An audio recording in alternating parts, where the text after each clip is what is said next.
नमस्कार, मैं सुनील आप सभी का एजुकेशन प्रभा यूट्यूब चैनल पर हार्दिक स्वागत करता हूं। आज मैं फिर से उपस्थित हूं रिसर्च की कक्षा में, जिसमें कि प्रायोगिक शोध या फिर उसको प्रयोगात्मक शोध भी कहा जाता है, एक्सपेरिमेंटल रिसर्च। आज संपूर्ण अध्ययन हम इस पर करेंगे कि क्या होता है, इसके क्या प्रकार हैं, सारी जानकारी हम लोग इकट्ठा करेंगे। तो आप वीडियो के अंत तक बने रहें। दरअसल प्रयोगात्मक शोध वैसे शोध को कहा जाता है जिसमें प्रयोगकर्ता अथवा अनुसंधानकर्ता द्वारा किसी नियंत्रित परिस्थितियों में विशेष चर या चरों के मध्य जोड़ तोड़कर उसके ऊपर क्या प्रभाव पड़ा उसका अध्ययन करता है। दूसरे शब्दों में हम अगर कहेंगे तो स्वतंत्र चर का आश्रित चर के ऊपर क्या प्रभाव पड़ता है, इसका हम मुख्य रूप से अध्ययन करते हैं। किस परिस्थितियों में? नियंत्रित परिस्थितियों में। और हम इसमें जोड़ तोड़ करते हैं, चरों में जोड़ तोड़ करते हैं, खास करके किसमें? तो स्वतंत्र चरों में जोड़ तोड़ करते हैं। हम देखने का प्रयास करते हैं कि ये इसमें सबसे पहले तो स्टेप को हम देख लेते हैं। हम अब कई बार बताए हैं कि जो स्टेप होते हैं PhD-CAG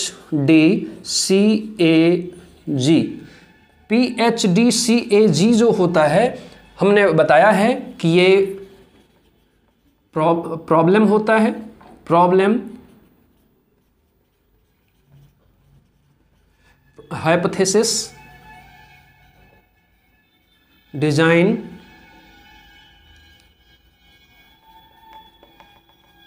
collection of data,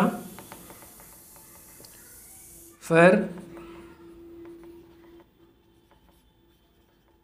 analysis of data, और फिर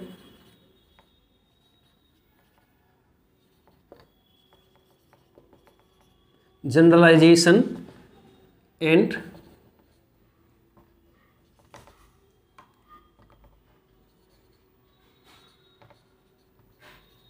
कंक्लूजन। हम देखेंगे कि तो इसमें ये सिलेक्शन ऑफ प्रॉब्लम, फिर हाइपोथेसिस, फॉर्मुलेशन ऑफ हाइपोथेसिस, फिर डिजाइन ऑफ रिसर्च, फिर collection of data, analysis of data, फिर formulation of generalisation and conclusion, ये सब सारी चीज़ों को हम देखते हैं। इसमें दरअसल होता क्या है कि सबसे पहले तो कोई भी समस्या ली जाती है। बिना समस्या के कभी भी हम शोध करते ही नहीं हैं, या हो ही नहीं सकता है, ऐसा कह सकते हैं।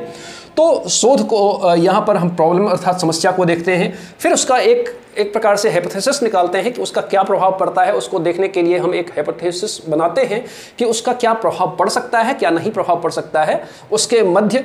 फिर हम डिजाइन बनाते हैं कि उसकी रूपरेखा क्या होगी, किस प्रकार से हमें करना है, पूरे शोध को किस प्रकार से अंजाम देना है, उसका एक ढांचा हम तैयार कर लेते हैं। फिर उसके बाद कलेक्शन ऑफ डेटा, उसमें कलेक्शन ऑफ डेटा में संपूर्ण रूप से हम उसको डेटा को कलेक्शन करते हैं। इसके बाद हम उसको एनालाइज करते हैं, उसकी व्याख्या करते हैं, और फिर किसी कंक्लूजन पर पहुंचते हैं, किसी निष्कर्ष पर पहुंचते हैं, और हम उसको सामान्यीकरण करते हैं। तो इस तरह अगर हम देखेंगे तो सबसे पहले तो हम इसमें देखेंगे कि ये समस्या आती है, किसी भी शोध में समस्या आती है।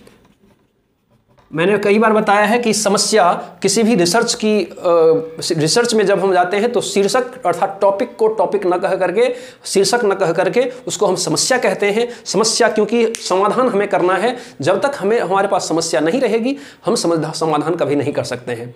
इसमें मुख्य रूप से एक चीज आता है, क्या आता है? चर बहुत महत्वपूर्ण होता है। इस चर पर ही हम सबसे ज्यादा फोकस करते हैं, क्योंकि इसमें जो आपका स्वतंत्र चर होता है, स्वतंत्र चर होता है और आश्रित चर होता है, परतंत्र चर जिसको हम कहते हैं।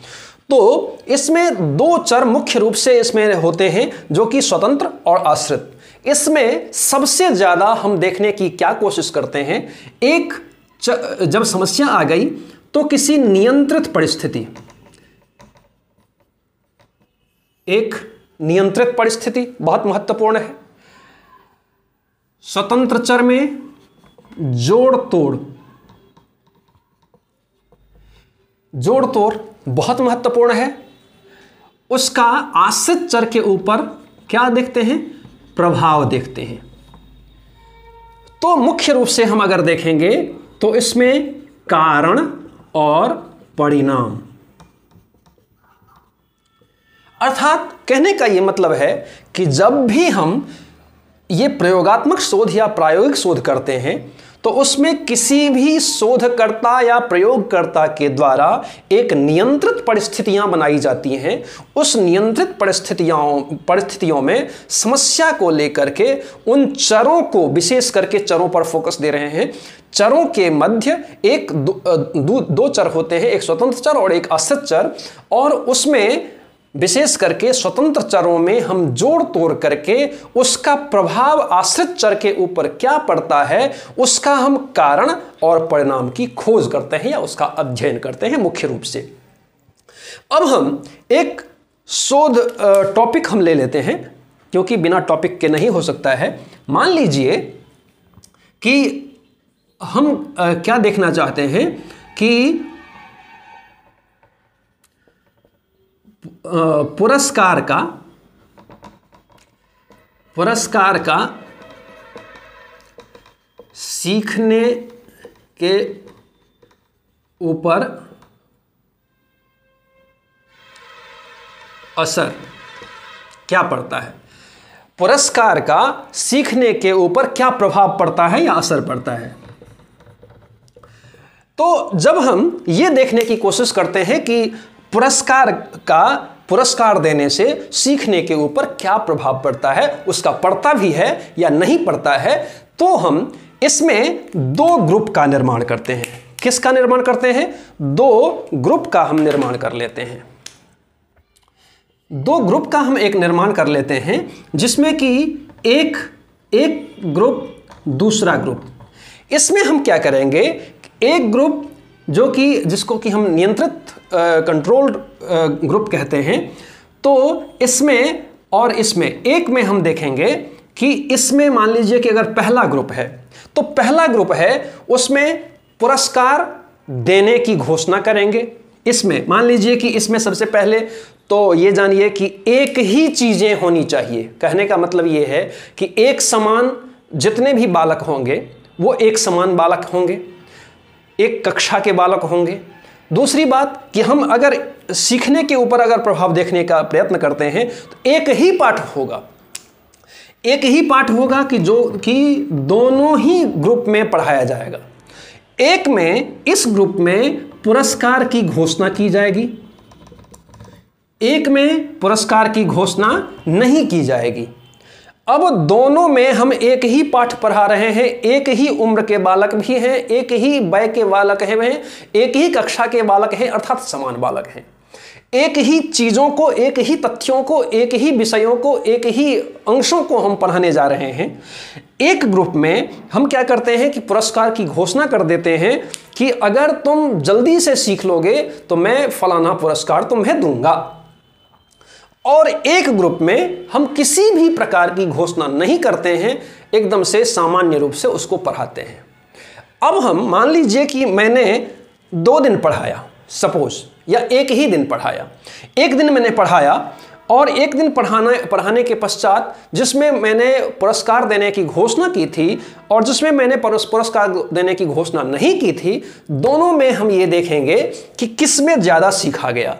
अगर मुझे ये पता चलता है कि जिसमें मैंने पुरस्कार देने की घोषणा की थी उसमें बच्चे ने ज़्यादा सीखा है अपेक्षाकृत किसके, दूसरे ग्रुप के जिसमें कि हमने पुरस्कार देने की घोषणा नहीं की थी, तो हम ऐसा कह सकते हैं कि सीखने के ऊपर पुरस्कार का प्रभाव या असर पड़ता है।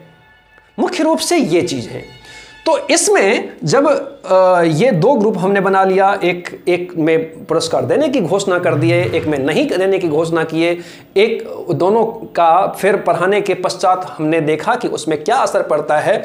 तो अब ये देखिए कि मैंने पढ़ाया स्वतंत्र चर में जोड़ तोड़ क्या होती है।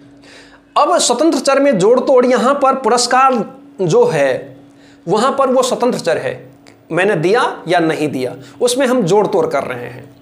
किसी में दिया, किसी में नहीं दिया, तो यहाँ पर पुरस्कार जो होगा वो स्वतंत्र चर हो जाएगा और उसका प्रभाव जो होगा वो क्या होगा कि सीखना या ना सीखना, कम सीखना या ज़्यादा सीखना, वो जो परिणाम होगा वो क्या होगा, तो आपका आश्रित चर हो जाएगा। तो हम कारण कारण हो जाएगा कि पुरस्कार देना कारण हो जाएगा, परिणाम सीखना कि ज़्यादा सीखना या कम सीखना वो परिणाम हो जाएगा। तो हम यहाँ पर मुख्य रूप से कारण और परिणाम को देखने का या उसका अध्ययन करने का प्रयत्न करते हैं संपूर्ण रूप से। अब अगर हम देखेंगे तो प्रायोगिक शोध में, जब हम प्रायोगिक शोध में जाते हैं तो ये दो प्रकार के शोध माने जाते हैं, दो प्रकार इसमें होते हैं। एक आपका आता है कि प्रयोगशाला शोध,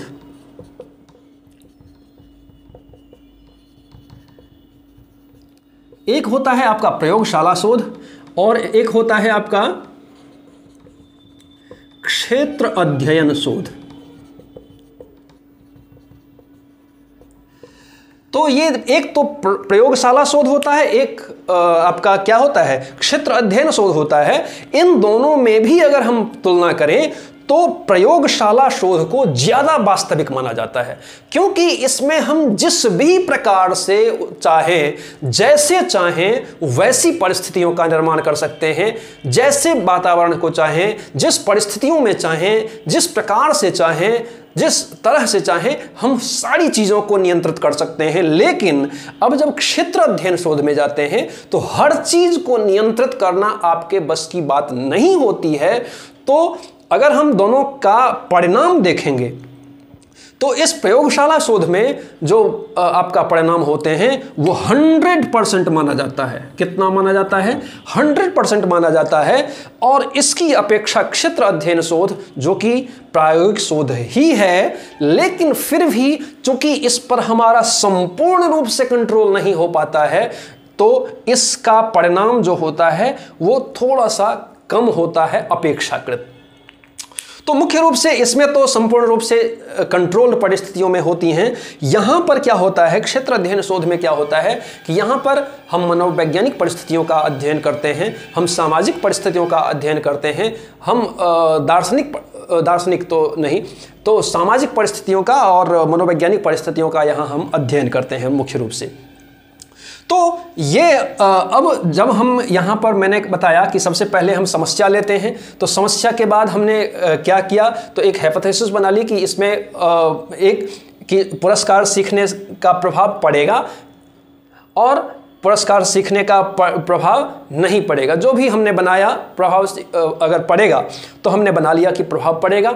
फिर उसका हम नल हाइपोथेसिस हमने क्या बना लिया कि पुरस्कार देने या न देने से कोई प्रभाव नहीं पड़ता, मतलब दोनों में कोई अंतर नहीं होता है। अगर हमने ये बना लिया तो ये नल हो जाएगा।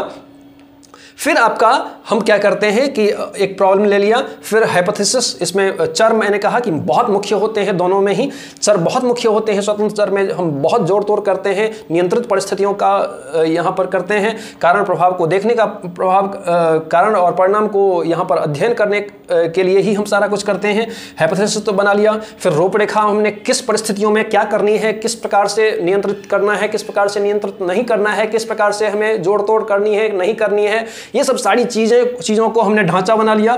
फिर कलेक्शन ऑफ डेटा, जब हमने यहाँ पर सारा कुछ किया तो वहाँ पर कलेक्शन ऑफ डेटा में हमेशा हम क्या करते हैं, तो यहाँ पर रेंडमली हम सारा कुछ करते हैं।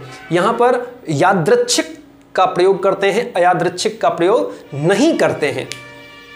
तो यादृच्छिक विधि से हमने यहाँ पर सारे चरों का या सारे जो हमें डाटा कलेक्शन में हमें सिर्फ और सिर्फ रैंडम मेथड का चयन करना है, यादृच्छिक मेथड का चयन करना है।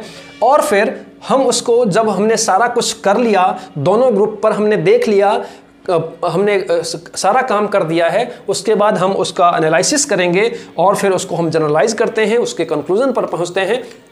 तो मुख्य रूप से कारण परिणाम प्रभाव का हम अध्ययन करते हैं, जोड़ तोड़ करते हैं, नियंत्रित परिस्थितियां यहाँ पर होती हैं और यहाँ पर कारण और परिणाम मुख्य रूप से होता है। यहाँ पर दो प्रकार के शोध हुआ करते हैं। जो एक्सपेरिमेंटल रिसर्च होता है उसके दो प्रकार होते हैं, एक प्रयोगशाला होते हैं और एक क्षेत्र अध्ययन शोध होते हैं। तो मुझे लगता है बहुत कम समय में आपने प्रयोगशाला शोध को आप बहुत बेहतर ढंग से जाने होंगे। इसी प्रकार से पढ़ने के लिए आप एजुकेशन प्रभा यूट्यूब चैनल को सब्सक्राइब कीजिए, लाइक कीजिए, कॉमेंट कीजिए और साथ ही बेल आइकन को जरूर प्रेस कीजिए ताकि आपको आने वाले सभी वीडियो मिलती रहे। धन्यवाद।